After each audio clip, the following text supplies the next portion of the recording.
If you haven't watched my video on the original Donkey Kong, I'll quick fill you in. Even though I love Donkey Kong, I don't really like Donkey Kong, but I do like Donkey Kong, which is basically a reimagining of Donkey Kong. But sandwiched between Donkey Kong and Donkey Kong was this game, Donkey Kong Jr. While making the original Donkey Kong, the team had a bunch of other level ideas that they couldn't utilize at the time. And because of this and the success of the original, a sequel only made sense. It was decided that the main character should be Donkey Kong this time in order to capitalize on brand recognizability. The main character from the last game just didn't have the mainstream appeal needed, so the roles were switched. Donkey Kong would be the protagonist and Mario would be the antagonist. However, DK was just too big to work well as a main character, so it was decided that a new character would be created. Donkey Kong Jr., his son. DK himself this time would function as a damsel in distress. So how is the game today? Is it fun? My answer? Sure, I like it. I'd definitely say I like it better than the original Donkey Kong. There's some interesting mechanics here, like how holding on one vine will let you go down fast but up slow. With two vines you can go up fast but down slow. The way you can drop fruits on the enemies is cool, and climbing to the top of the stage feels good just like in the original. However, like the original, the movement is incredibly stiff and it's hard to go back to this sort of thing when you're used to Donkey Kong and Mario being so acrobatic and nimble. The game consists of 4 stages: the Vine Stage,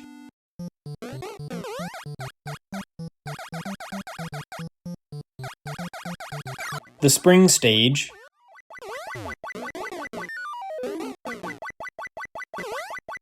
Mario's Hideout,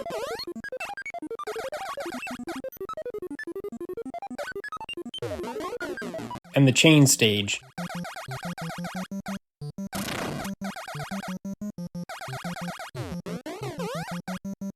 The Vine Stage has you climbing vines while avoiding the Snapjaw enemies. At first I thought these were actually related to the Kremlings like Claptrap, but after researching it there appears to be no relation. Stage 2 revolves around the spring in the center of the stage and avoiding the bird enemies called Nitpickers, which appear to be related to the enemies of the same name from Ice Climber, which is kind of cool. We have now connected the worlds of Mario and Ice Climber. Stage 3 has you jump over electric shocks going around the stage and other blue shocks which are made by Mario himself. Here, like in the other stages, you can try to drop the food on top of the sparks to get extra points. And finally, the last stage has you push all these keys into the top slots while avoiding aggressive enemies. After you do this, Mario is defeated and DK is saved. Then, like the original Donkey Kong, the game restarts at a slightly higher difficulty back on stage 1 until you run out of lives. The menu screen allows you to pick a higher difficulty straight from the start by selecting Game B, and there's also a 2-player version of each that will allow you to take turns playing. And that's pretty much it for DK Jr. For me, this game joins the likes of Excitebike, Ice Climber, and the original DK in being games that I play when I'm bored and want to kill some time between bigger games. I'll play it for maybe like 10 minutes and then quit to go do something else. For me, it's like one of those simple to pick up and play mobile games that you play when you're too lazy to get up and reach the controller on the coffee table. It's not something I actively go out and play. However, if given the choice between this game and the original DK, I'm always going to pick this one. Also, this intro music is a jam.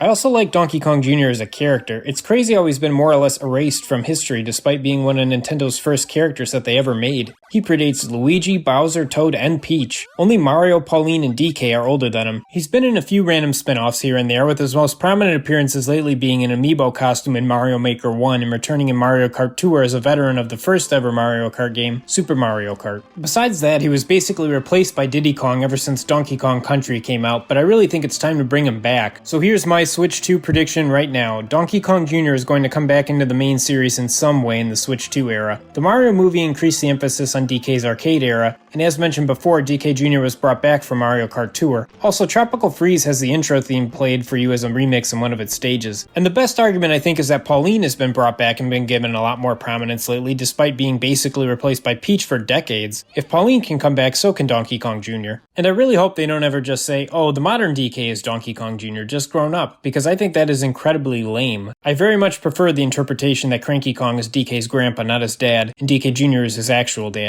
And from what I've seen online, most DK fans agree with me. However, this does contradict the Mario movie, so unfortunately I could see them taking the route that Donkey Kong Jr. is the modern day DK. But at the very least, can they just make Donkey Kong Jr. modern DK's brother or something at that point? It almost destroys the character of Donkey Kong Jr. if it's just revealed he's been this completely separate character all this time.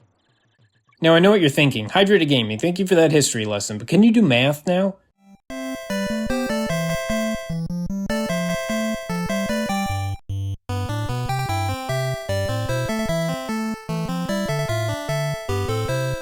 As a matter of fact, yes I can. Now the original Donkey Kong already teaches us a lot of life lessons, like if you see a purse lying around, make sure you take it.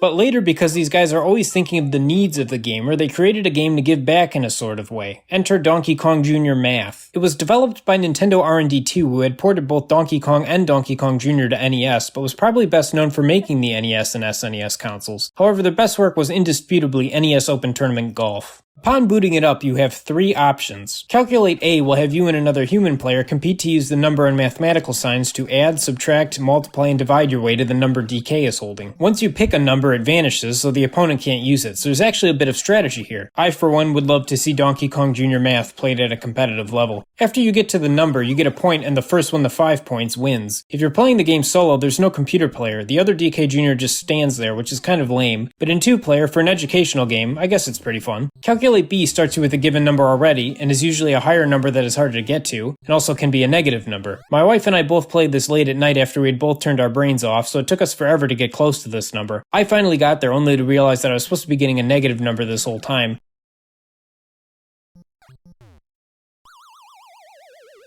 So I promptly quit playing this mode. See, I wasn't paying attention to how math works because I was too busy thinking about who this pink Donkey Kong Jr. character is. Turns out, according to the game's manual, this is Donkey Kong Jr. 2.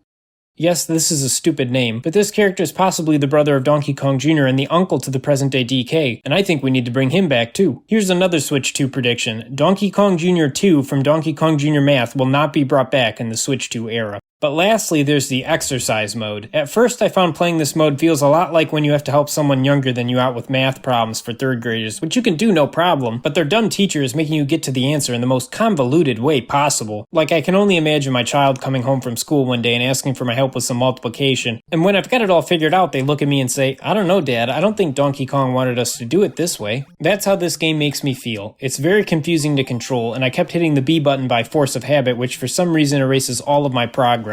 But then there's also this ability here where you can just shove the key up here, solving the problem immediately with no work, which is not a good life lesson. When life gets tough, just give up immediately and ask the computer. But after I actually figured out what I was supposed to be doing, I actually thought this may be a fun way to teach kids about how multiplying big numbers works. If you get part of the answer wrong, it'll highlight the area you need to fix. As long as you have some scratch paper on hand because you'll forget where you left off while trying to carefully move Junior to select the right number, I think this is as fun as you can make multiplication tables, which I have to commend them for that at least. And to conclude things, I actually think this game holds up great today because it exclusively caters to the audience that needs it the most. If you buy this game, you really do need to learn about numbers and the values they represent. If you really do want to play it though, you can just do so on Switch Online. It was recently added. If you want a physical copy, just get the original Animal Crossing for GameCube, as Donkey Kong Jr. Math is actually one of the unlockable NES games there. So I hope you enjoyed this video on Donkey Kong Jr. Someday my dream would be to rally an army of Donkey Kong Jr. fans and get a hashtag trending or going and creating so many change.org petitions that they'll have to bring him back, and his brother Donkey Kong Jr. too, don't forget about him. I really need to find the Donkey Kong Jr. community and see where I can volunteer.